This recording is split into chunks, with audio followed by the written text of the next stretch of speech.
Tapi tiba-tiba karena mendengar sang pelopor perubahan hadir Kota Bekasi, maka dengan seenaknya dia membatalkan tanpa mengundang dan tanpa memberikan solusi. Ini yang akan kita bawa ke dalam ranah hukum sekaligus ke depan, insya Allah. Berarti akan menempuh upaya hukum, Pak? Iya, menghukum. Karena ini pertama merugikan martabat PKS sebagai partai pemenang di Kota Bekasi. Rencana kapan, Pak, akan dibawa? Sedang kita kaji. Tak izinkan senam bareng Anies Baswedan, PKS ngamuk gak jelas, sebut kader PDIP tak beradab dan diktator. Hasto PDIP langsung pasang badan.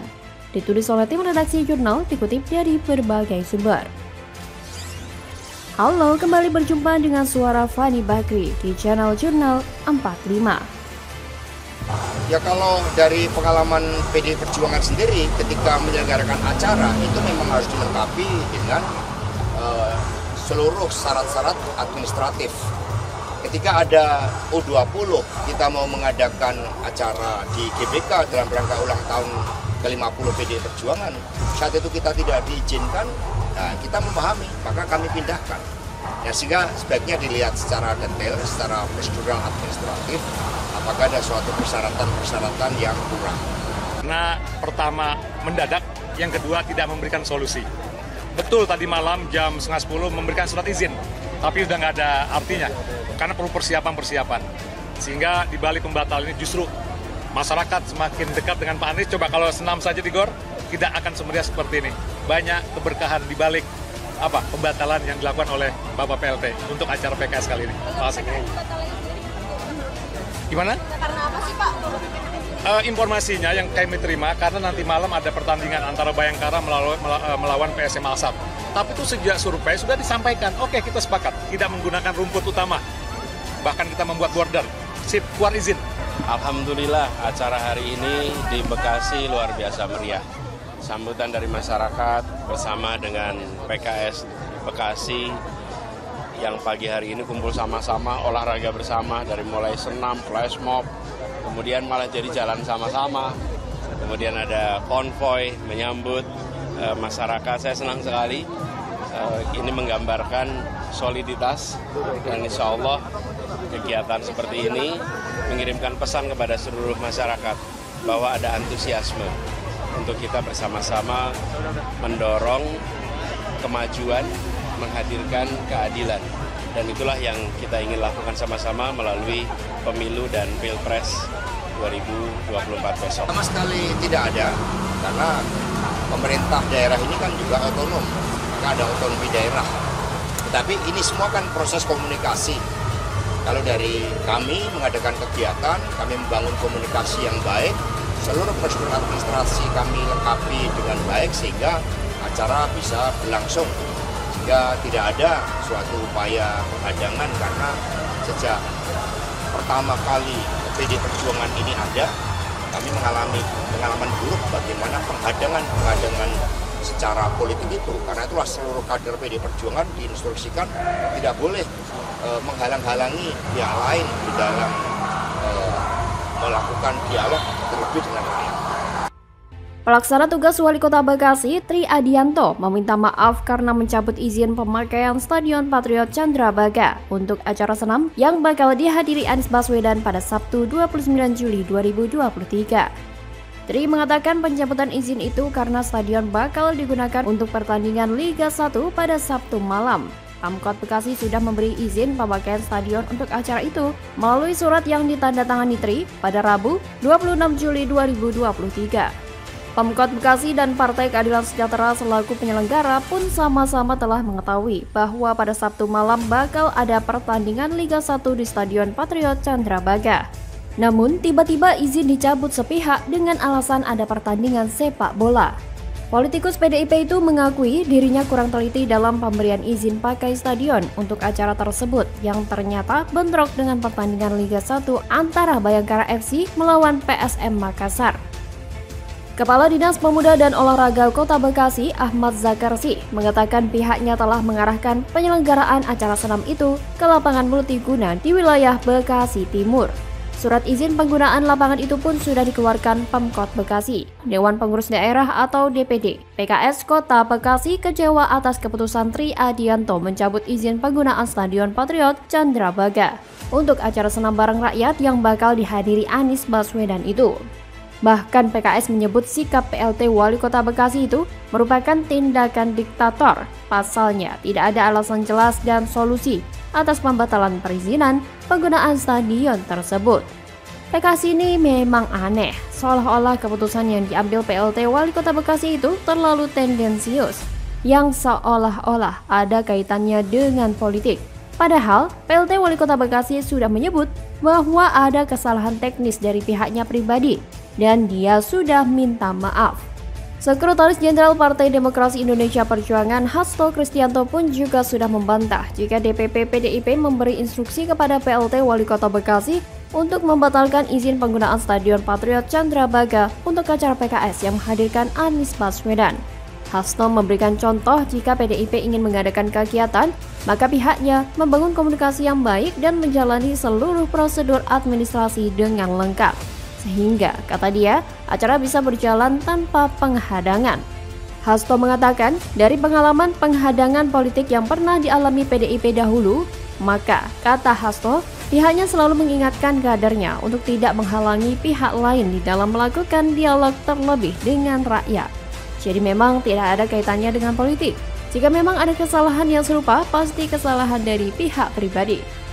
Jadi apa yang dilakukan oleh PKS itu terlalu berlebihan, membela Anies sampai segitunya. PKS ini bisa dibilang partai siluman, yakni partai yang gak punya kader dengan nilai jual tinggi di Pilpres 2024. Karena itu, partainya tersebut hanya bisa menunggangi tokoh politik di luar kader partai yang lebih populer dari kadernya sendiri. Atau berusaha menambah nilai jual dengan menarik simpatisan tokoh politik di luar kader.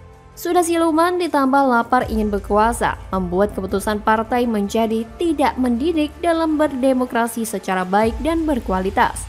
Orientasinya hidup di lingkup kekuasaan alias cari nyaman dan aman. Nilai jualnya hanya kader atau simpatisan yang militan. Wajar seumpama mereka berusaha mengamankan Anies sebagai aset untuk bisa meraih kekuasaan di Pilpres 2024. Apalagi Anies gak punya partai.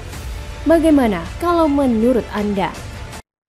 Waduh, wajah baru Rocky Gerung ungkap Anies Baswedan tidak pantas dipilih dalam Pilpres 2024. Tamparan telak nih bos. Halo, selamat datang di channel Jurnal 45. Kan orang udah pikir kalau Anies jadi IKN akan dibatalkan, kereta cepat akan dibatalkan. Tapi sangat mungkin juga Anies bilang enggak, separuh-separuh. Nah di situ yang saya sebut tadi, Anies mau ngapain? Kalau separuh-separuh, mending kita dukung Pak Jokowi. Sekalian gitu, sekalian aja kan. Itu jadi beban. Atau kasih Gibran aja kan. Ngapain pilih Anies kalau dia separuh-separuh? Kan itu intinya, itu yang saya bilang tadi. Ya saya bisa pahamin itu, pasti Pak Jokowi menempatkan positioning beliau barangkali sebagai pemimpin koalisi partai-partai pemerintahan ya. Dan beliau tidak menganggap lagi Nasdem ini di dalam koalisi pemerintahan untuk sementara ya. Tapi komitmen Nasdem sendiri di pemerintahan? Ya tetap. Pengamat politik sekaligus akademisi Rocky Gerung tiba-tiba mengatakan bakal calon presiden Anies Baswedan tidak pantas dipilih sebagai presiden. Menurut dia, saat Anies terpilih, tak ada kepastian bahwa apa yang dilakukan Presiden Jokowi akan dia lanjutkan. Seperti IKN dan kereta cepat, kemungkinan besar akan Anies batalkan, apalagi melihat Jokowi yang kontra dengan Anies. Rocky bahkan menyarankan kalau tidak mau ada perbedaan dan Anies tidak tegas menunjukkan sikapnya, apakah melanjutkan atau tidak, lebih baik masyarakat memilih lagi Presiden Jokowi atau sang anak Gibran Raka Buming Raka. Ia menyebut istilah memboikot adalah cara menguji moral seseorang dan itulah elektabilitas yang sebenarnya. Ia pun menegaskan jika Anies pemikirannya di Pilpres 2024 hanya separuh-separuh. Tidak tegas, kenapa harus dipilih? Kenapa nggak milih Ganjar? Pernyataan Rocky ini secara gamblang memberikan penegasan bahwa Anies memang tidak pantas menjadi penerus Presiden Jokowi. Dan jika Anies menjadi presiden, dia tidak akan melanjutkan seluruh program yang Jokowi gagas. Jelas sekali semua akan dilakukan perubahan sesuai apa yang dicanangkan koalisi mereka. Padahal yang sedang dibutuhkan negara ini siapa gerangan yang akan melanjutkan perjuangan Jokowi untuk mengganti status Indonesia sebagai negara berkembang menjadi negara maju. Jika Rocky berpendapat perubahan yang digagas Anies dan koalisinya tidak akan melanjutkan program Jokowi, ada satu hal lagi yang akan mendukung ketidakcocokan Anies meneruskan Jokowi.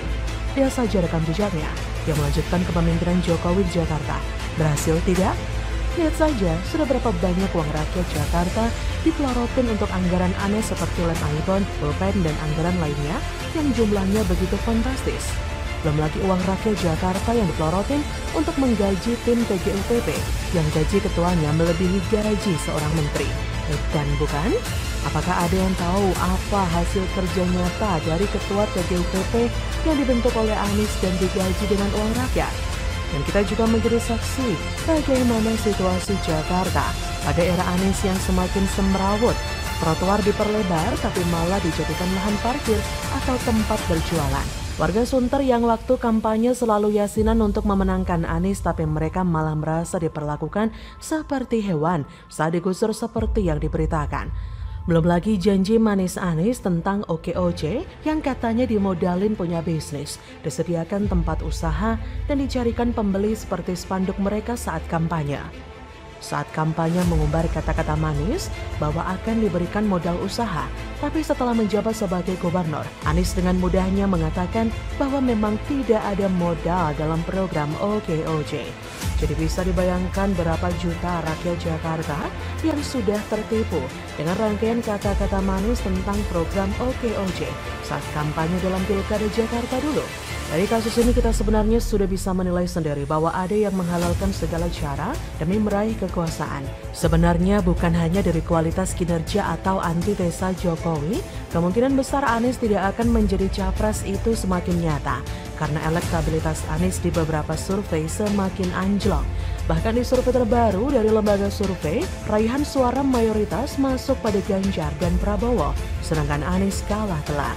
So bisa dipastikan Indonesia bukan hanya akan bernasib sama dengan Jakarta selama 5 tahun terakhir ini jika Anies yang menjadi presiden, tapi juga akan gagal sebagai capres.